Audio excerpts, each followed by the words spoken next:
الصلاة والسلام عليك يا رسول الله وعلى آلك وأصحابك يا حبيب الله. الصلاة والسلام عليك يا نبي الله وعلى آلك وأصحابك يا نور الله.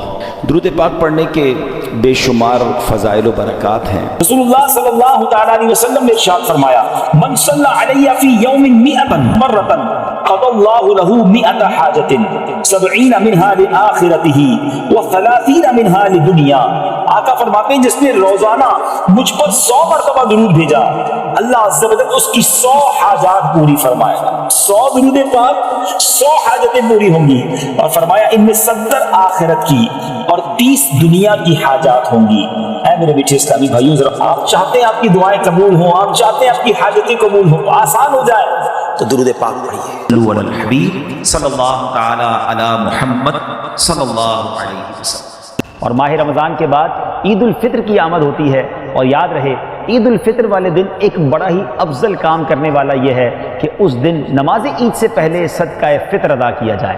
نبی پاک علیہ الصلوۃ والسلام کی حدیث پاک ہے جس کا مضمون ہے کہ بندے کے روزے آسمان و زمین کے درمیان معلق یعنی لٹکے ہوئے رہتے ہیں جب تک وہ صدقہ فطر کو ادا نہیں کرتا.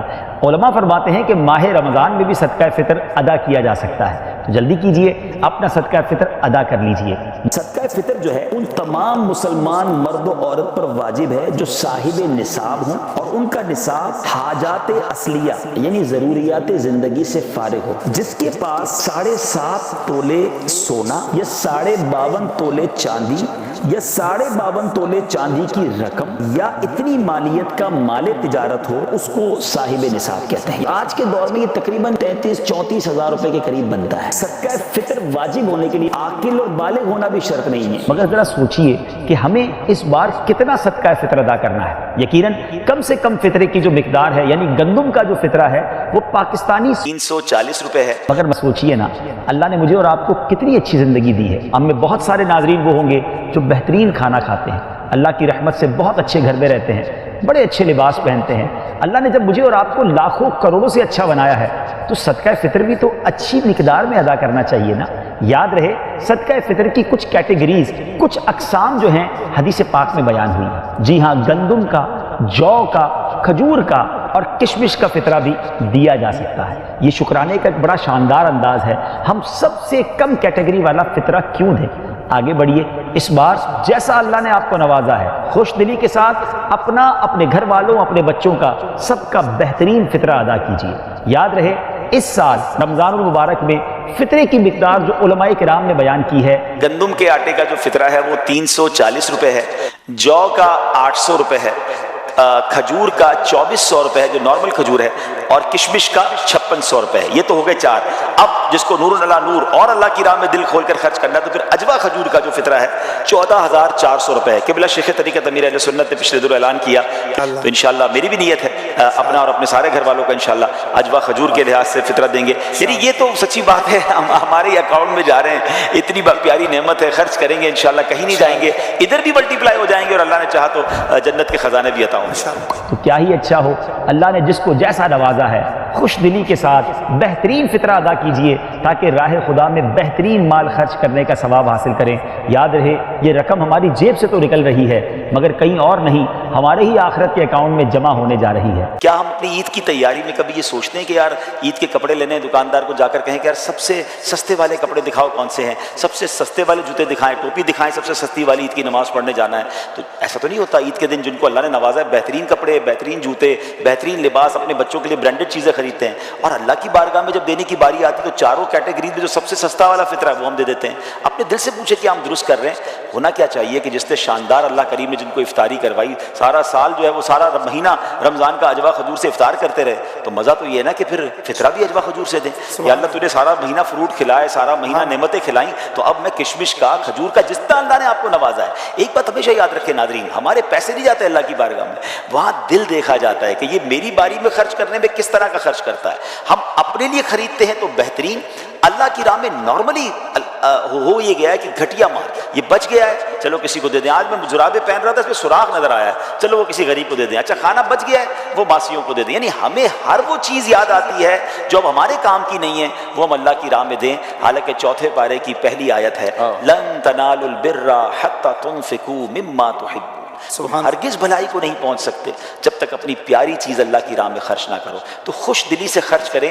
یہ شکرانے کا ایک انداز ہے کہ مولا تو نے مجھے کروڑوں سے اچھا بنایا، میں اپنا بہترین مال سے فطرہ دوں گا، سب سے اچھی کیٹیگری والا فطرہ دوں گا. اور آپ یقین رکھیں آپ اچھا فطرہ، زکوٰۃ، خیرات اچھے طریقے سے دیں، اپنا اچھا مال اللہ کی راہ میں دیں، اللہ کریم اس سے اور اچھا آپ کو عطا فرمائے گا. اس کے خزانے بھرے ہوئے ہیں، وہاں دل دیکھا جاتا ہے. تو اس بار دل سے فطرہ دیں. اور اب جب فطرہ دینا ہی ہے اچھا، تو پھر آپ کی دعوت اسلامی آپ کے سامنے ہے. یعنی ایک تو آپ نے اللہ کی راہ میں زیادہ اچھا خرچ کرنے کا ثواب کمایا، اور پھر دوسرا یہ ہو گیا کہ میرے پیسے وہاں لگ گئے کہ جہاں دین کی بہت بڑی خدمت ہو رہی ہے، جہاں علماء بن رہے ہیں، حافظ بن رہے ہیں، دنیا بھر کے غیر مسلموں کو مسلمان کیا جا رہا ہے، اسلام کی دعوت پہنچائی جا رہی ہے. تو سبحان اللہ، یہ تو نور ڈلا نور ہو گیا نا. تو آگے بڑھیے، اپنی دعوت اسلامی کو فطرہ دیجیے. اسکرین پر اکاؤنٹس موجود ہیں. مفتیان کرام یہ بھی ہمیں سمجھاتے ہیں کہ فطرے کے لیے عید کی نماز کا انتظار بھی کرنا ضروری نہیں ہے، آپ رمضان میں بھی فطرہ دے سکتے ہیں. تو نیک کام میں دیر نہیں کرنی چاہیے. آج سے اپنے بچوں کا سب کا فطرہ ادا کر دیں اور بہترین فطرہ ادا کریں.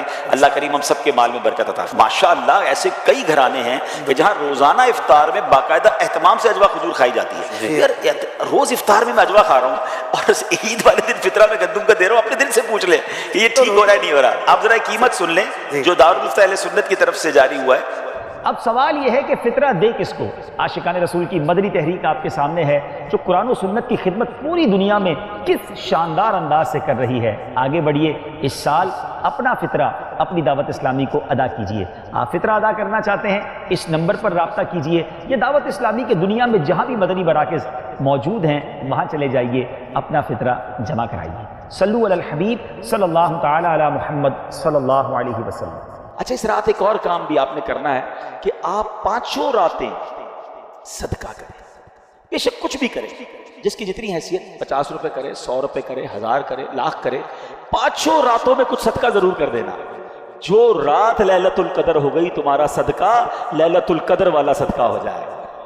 تو یہ آپ بیپاری لوگ بیٹھے ہیں، کاروباری لوگ بیٹھے ہیں، پلان کریں نا. ان 5 راتوں کو پلان کریں کہ وہ کون کون سی عبادت، جن کے والدین کی قبریں قریب ہیں، پاسبل ہے جانا، 5 راتیں قبرستان چلے جائیں. تو ماں باپ کی قبر پر جانا لیلۃ القدر میں جانا ہو جائے گا. تو اب آپ سوچتے جائیں کہ میں اس رات کو کیا کیا ایسا کر سکتا ہوں کہ ان 5 راتوں میں سے جو رات لیلۃ القدر ہو، انشاءاللہ میری وہ رات، وہ عبادت جو ہے وہ لیلۃ القدر میں کاؤنٹ ہو جائے. ایک بزرگ کے بارے میں آتا ہے، انہوں نے اپنی زندگی کا ایک تجربہ بیان کیا. اٹس ناٹ کمپلسری، مگر یہ بھی ایکسپیرینس ہمارے سامنے آ جائے کہ وہ فرماتے ہیں، حضرت شیخ ابو الحسن شاذلی رحمۃ اللہ تعالی علیہ، وہ کیا فرماتے ہیں کہ جب کبھی اتوار یا بدھ کو پہلا روزہ ہوا تو 29ویں شب، اگر پیر کو پہلا روزہ ہوا تو 21ویں شب، اگر پہلا روزہ منگل یا جمعے کو ہوا تو 27ویں شب، اور اگر پہلا روزہ جمعرات کو ہوا تو 25ویں شب، اور اگر پہلا روزہ ہفتے کو ہوا تو میں نے 23ویں شب کو شب قدر پایا. اچھا بہت بڑے بڑے علماء کا ماننا یہ ہے کہ 27ویں شب قدر ہے. اس میں ایک بڑا اسٹرانگ اشارہ ہے. یہ لیلۃ القدر سورت میں ہی لیلۃ القدر آیا 3 بار، ٹھیک ہے. انا انزلناہ فی لیلۃ القدر وما ادراک ما لیلۃ القدر لیلۃ القدر خیر من الف شہر. کتنی بار آیا؟ 3 بار. اچھا لیلۃ القدر جو لفظ ہے اس پہ 9 حروف ہیں، ٹھیک ہے. آپ اس کو کاؤنٹ کریں گے تو 9 حروف ہیں. 9 × 3 27. تو کچھ علماء کہتے ہیں یہ اشارہ ہے کہ 27ویں رات جو ہے وہ شب قدر ہے. بہرحال یہ ساری باتیں کرنے کا مقصد یہ ہے کہ اس رات کو سمجھیے، اور ان 5 راتوں میں ہم نے انشاءاللہ عبادت کرنی ہے. اور اس رات کی کچھ علامتیں بھی بیان کی. دیکھیں نبی پاک نے کتنا بڑا احسان کیا کہ بہت ساری ہمیں نشانیاں بھی بتا دی. اس رات کے سمٹمز کیا ہیں؟ فرمایا کہ حضرت عبادہ بن صامت رضی اللہ تعالیٰ عنہ نے بارگاہ رسالت میں شب قدر کے بارے میں سوال کیا تو پیارے آقا نے فرمایا کہ شب قدر رمضان کی آخری راتوں، آخری عشرے کی راتوں 21 23 25 27 یا 29 میں سے تلاش کریں. اور پھر فرمایا جو اس رات کی علامتیں کیا ہیں کہ وہ مبارک کھلی ہوئی شب ہو، نہ زیادہ گرمی ہوگی اس رات نہ زیادہ سردی ہوگی، بلکہ یہ رات معتدل یعنی ماڈریٹ ہوگی. اس میں چاند کھلا ہوا ہوگا، شیطان کو آسمان سے ستارے نہیں مارے جاتے. کبھی کبھی آپ دیکھتے ہیں کہ اسٹار ٹوٹ رہے ہوتے ہیں, نظر آتے ہیں, کبھی کبھی نظر آتے ہیں, یہاں تو نہیں شہر میں, گاؤں میں نظر آتے ہیں, لیکن اس رات کو شیطان کو ستارے نہیں مارے جاتے.